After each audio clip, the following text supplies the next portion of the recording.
Israel ఇరాన్ల మధ్య యుద్ధానికి end card పడింది. ఇజ్రాయెల్ ఇరాన్ మధ్య కాల్పుల విరమణ అమల్లోకి వచ్చిందని ఇరాన్ అధికారికంగా ప్రకటించింది. ఒప్పందం అమల్లోకి రావడానికి ముందే మొత్తం 6 క్షిపణులను ఇజ్రాయెల్ మీద ప్రయోగించినట్టు ఇరాన్ ప్రకటించింది. ఇరాన్ ప్రకటనతో దాదాపు 12 రోజులుగా కొనసాగుతున్న ఇజ్రాయెల్ ఇరాన్ యుద్ధానికి ఎండ్ కార్డు పడినట్లయింది. కాల్పుల విరమణ ఒప్పందానికి ముందు దక్షిణ మధ్య ఇజ్రాయిలే లక్ష్యంగా ఇరాన్ దాడులు చేసింది. టెల్ అవీవ్ను లక్ష్యంగా చేసుకుని టెహ్రాన్ క్షిపణులు ప్రయోగించింది. ఈ దాడుల్లో 3 ఇజ్రాయెల్ పౌరులు మరణించినట్టుగా ఆ దేశం ప్రకటించింది. మరికొంతమంది పరిస్థితి సీరియస్ గా ఉన్నట్టు తెలిపింది. అటు ఇరాన్ మిసైళ్ల దాడుల్లో ఇజ్రాయెల్లోని పలు ప్రాంతాల్లో సైరన్లు మోత మోగడంతో ప్రజలంతా సురక్షిత ప్రాంతాలకు వెళ్లాలని ఇజ్రాయెల్ మిలిటరీ ప్రజలను హెచ్చరించింది. దక్షిణ మధ్య ఇజ్రాయెల్ని లక్ష్యంగా చేసుకుని ఈ క్షిపణులు ప్రయోగించినట్టు ఐడిఎఫ్ వెల్లడించింది. ఇక జెరూసలేం బీర్షెబా ప్రాంతంలో దాడులు జరిగినట్టుగా తెలుస్తోంది. ఈ దాడుల కారణంగా బీర్షెబాలోని ఓ భవనం తీవ్రంగా దెబ్బతింది. అందులోని 3 మరణించగా పలువురు గాయపడ్డారు. వారిలో కొందరి పరిస్థితి విషమంగా ఉన్నట్టు తెలుస్తోంది.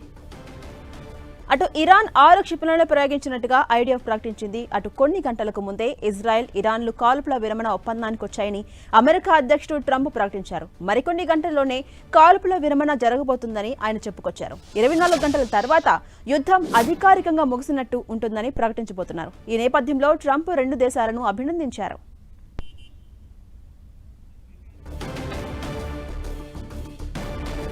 ఇరాన్ ఇజ్రాయిల్ యుద్ధానికి ఎట్టకేలకు ఎండ్ కార్డు పడింది. అధికారికంగా ఇరాన్ కాల్పుల విరమణ ఒప్పందం జరిగినట్టుగా అఫీషియల్ గా అనౌన్స్ చేసింది. దీంతో 12 రోజుల యుద్ధానికి ఎండ్ కార్డు పడినట్టయింది. దీంతో ప్రజలంతా కాస్త ఊపిరి పీల్చుకుంటూ ఉన్నారు. కాల్పుల విరమణ ఒప్పందం అమల్లోకి రావడానికి ముందే మొత్తం 6 క్షిపణులను ఇజ్రాయెల్ మీద ఇరాన్ ప్రయోగించినట్టుగా ప్రకటించింది. అటు ఇరాన్ ప్రకటనతో దాదాపు 12 రోజులుగా భీకర యుద్ధం కొనసాగుతున్న నేపథ్యంలో ఆ యుద్ధానికి ఇప్పుడు ఎండ్ కార్డు పడినట్లుగా కనిపిస్తోంది. కాల్పుల విరమణ ఒప్పందానికి ముందు దక్షిణ మధ్య ఇజ్రాయెల్ లక్ష్యంగా ఇరాన్ దాడులు చేసింది. టెల్ అవీవ్ను లక్ష్యంగా చేసుకుని టెహ్రాన్ క్షిపణులు ప్రయోగించింది. అయితే ఈ దాడిలో 3 ఇజ్రాయెల్ పౌరులు మరణించినట్టుగా ఆ దేశం ప్రకటించింది. అయితే మరికొందరి పరిస్థితి సీరియస్ గా ఉన్నట్టుగా కూడా పేర్కొంది. ఇటు ఇరాన్ మిసైల్ దాడుల్లో ఇజ్రాయెల్లోని పలు ప్రాంతాల్లో ఎక్కడికక్కడ సైరన్లు మోత మోగడంతో ప్రజలంతా కూడా భయంతో పరుగులు పెట్టారు. హోటల్ కావచ్చు, అపార్ట్మెంట్లు కావచ్చు, అలాగే ఇతర ఏ ప్రాంతంలో ఉన్నా కూడా ప్రజలంతా కూడా ఒక్కసారిగా భయభ్రాంతులకు గురయ్యారు. అటు ఈ నేపథ్యంలో అధికారులంతా కూడా సురక్షిత ప్రాంతాలకు వెళ్లిపోవాలంటూ ఇజ్రాయెల్ మిలిటరీ ప్రజలను కూడా హెచ్చరించింది. ఈ నేపథ్యంలో వారంతా సురక్షితమైన ప్రాంతాలకు వెళ్లిపోవడం జరిగింది.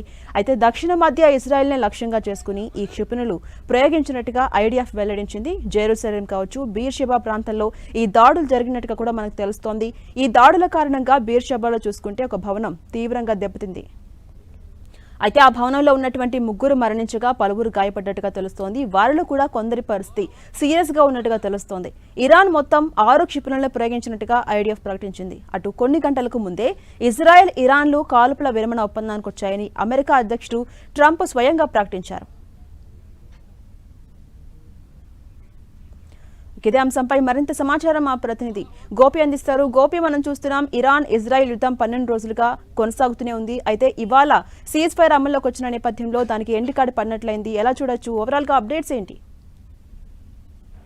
ఝాన్సీ అని పశ్చిమాసియాలో క్షణానికో మలుపులు తిరుగుతున్న యుద్ధానికి సంబంధించి ఇరాన్ ఇజ్రాయెల్ మధ్యన కాల్పుల విరమణ ఒప్పందం జరిగినట్లు కూడా అమెరికా అధ్యక్షుడు డొనాల్డ్ ట్రంప్ ప్రకటించారు. అయితే ఆ ప్రకటన వెలువడినప్పటికీ కూడా ఈ రోజు తెల్లవారుజామున టెల్ అవీవ్ లక్ష్యంగా చేసుకుని టెహ్రాన్ క్షిపణులను కూడా ప్రయోగించడం జరిగింది. దీంతో పలు చోట్ల సైరన్ల మోతం మోగిందని చెప్పొచ్చు. ఇరాన్ క్షిపణులు తమ దేశం వైపు దూసుకు వస్తున్నాయని, ప్రజలంతా సురక్షిత ప్రాంతాలకు వెళ్లాలంటూ కూడా ఇజ్రాయెల్ మిలిటరీ ప్రజలను హెచ్చరికలు జారీ చేయడం జరిగింది.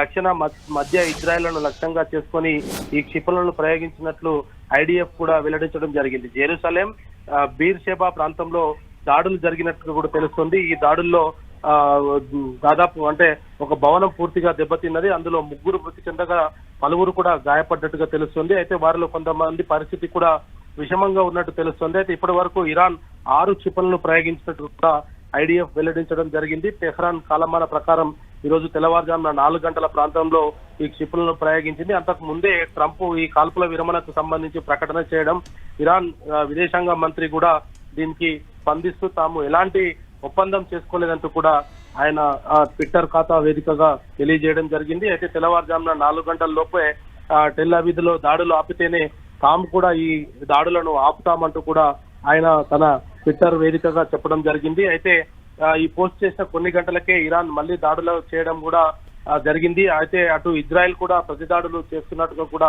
కొన్ని వార్తలు వచ్చాయి. అయితే ఇటు టెహ్రాన్ లో కూడా సైరన్ల శబ్దం వినిపించింది. అదేవిధంగా ఇజ్రాయెల్ లో కూడా సైరన్ల శబ్దం వినిపించడం తోటి పూర్తుల ఈ యొక్క కాల్పులకు విరమణకు సంబంధించి కూడా ఇంకా ఎండ్ కార్డు పడలేదా అన్న సందేహాలు కూడా తలెత్తాయి. అయితే ఈ 12 గంటల లోపే ఈ యుద్ధం అధికారికంగా ముగిస్తుందంటూ కూడా ట్రంప్ తన సోషల్ మీడియా వేదికగా అధికారికంగా ప్రకటించడం జరిగింది. అయితే ఇరాన్ ఈ యొక్క ఒప్పందాన్ని ఏదైతే ఈ ఒప్పందానికి తాము కూడా ఒప్పుకుంటున్నట్టుగా కూడా కొంత సూచనాప్రాయంగా చెప్పినప్పటికీ దీనిపైన ఇంకా క్లారిటీ రావాల్సిన అవసరాలు అయితే కనపడుతున్నాయి. ఎందుకంటే ఇప్పటి వరకు అధికారికంగా ఇజ్రాయెల్ అధికారిక ప్రకటన అయితే చేయలేదు. కేవలం ఇరాన్ మాత్రం కొంత ఏదైతే ట్రంప్ చేసిన ప్రకటనకు కొంత సూత్రప్రాయంగా మాత్రం అంగీకరించినట్టుగా అయితే మనకు అర్థమవుతుంది. అయితే ఇటు ఆ యుద్ధంలో ఈ యొక్క కీలక పరిణామాలు చోటు చేసుకోవడానికి కొన్ని గంటల ముందే డొనాల్డ్ ట్రంప్ తన సోషల్ మీడియా వేదికగా ఈ యొక్క వేకువజామున అంటే దాదాపు 3 గంటల 32 నిమిషాలకు ఈ 12 రోజులుగా జరుగుతున్న యుద్ధానికి ముగింపు లభించిందంటూ కూడా ఆయన సోషల్ మీడియాలో చెప్పడం జరిగింది. ఈ 2 దేశాలను కూడా ఆయన అభినందిస్తూ సోషల్ మీడియా వేదికగా కాల్పుల విరమణను ప్రకటించడం జరిగింది. Right, thank you Gopi.